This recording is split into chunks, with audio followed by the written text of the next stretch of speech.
दुआएं माँ बाप की। एक किसान था जो बहुत मेहनती था। वे अपने खेत में पूरे जी जान से काम करता था। उसे अपनी मेहनत का फल भी मिलता था। हर बार उसकी फसल दूसरे किसानों से बेहतर होती थी। किसान के 3 पुत्र थे, लेकिन किसान ने कभी भी अपने पुत्रों से खेत का काम नहीं करवाया था। किसान चाहता था कि मेरे ये लड़के पढ़ लिख कर कामयाब इंसान बने। किसान का बड़ा लड़का कुछ दिन स्कूल जाने के बाद उसका मन पढ़ाई में नहीं लग रहा था। पिताजी के बहुत समझाने के बाद भी बड़ा लड़का स्कूल नहीं गया और पिताजी के साथ खेत में काम करवाने लगा। किसान के दोनों छोटे लड़के पढ़ने में होशियार थे। किसान और बड़ा लड़का भी दोनों छोटे लड़कों से कभी कोई काम के लिए नहीं कहते थे। दोनों लड़के अच्छे स्कूल में पढ़ते थे, लेकिन वे दोनों सामाजिक गतिविधियों से काफ़ी दूर रहते थे। उन्हें सिर्फ अपनी पढ़ाई से ही मतलब रहता था, बाकी सब कुछ उनके लिए बेकार था। समय बीतता गया, दोनों छोटे लड़के पढ़ लिख कर अच्छी नौकरी करने लगे। दोनों की अलग अलग शहर में नौकरी करते थे। वे दोनों अपने पिताजी के पास कई महीनों में आते थे।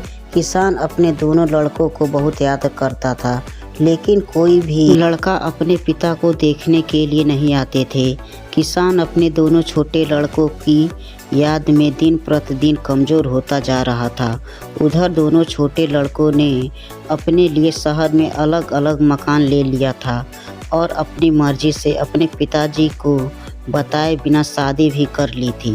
अब वे अपने पिताजी के पास जाते ही नहीं थे। उन्हें गांव में जाना पसंद नहीं था। वे दोनों भूल चुके थे कि वे गांव में ही खेल कूद कर बड़े हुए थे। किसान का बड़ा लड़का अपने पिताजी की बहुत सेवा करता था। वह पढ़ा लिखा नहीं था, लेकिन अपने कर्तव्यों को बखूब जानता था।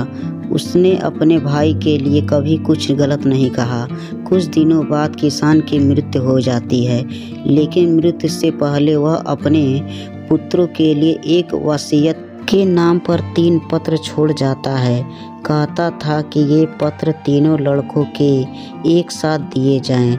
यह खबर किसान के दोनों छोटे लड़कों तक भी पहुंच गई।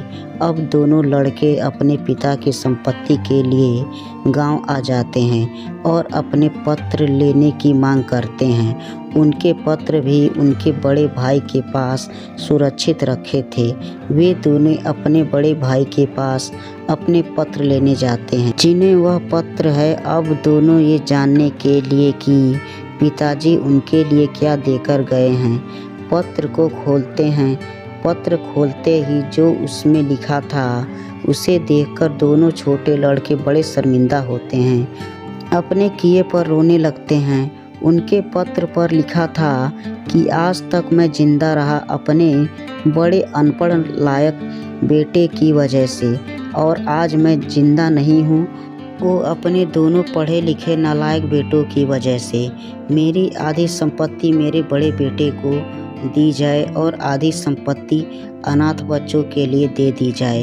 ये कहानी आपको कैसी लगी कमेंट्स करके ज़रूर बताइए। वीडियो पसंद आए तो लाइक शेयर और चैनल को सब्सक्राइब ज़रूर करें। वीडियो पूरा देखने के लिए धन्यवाद।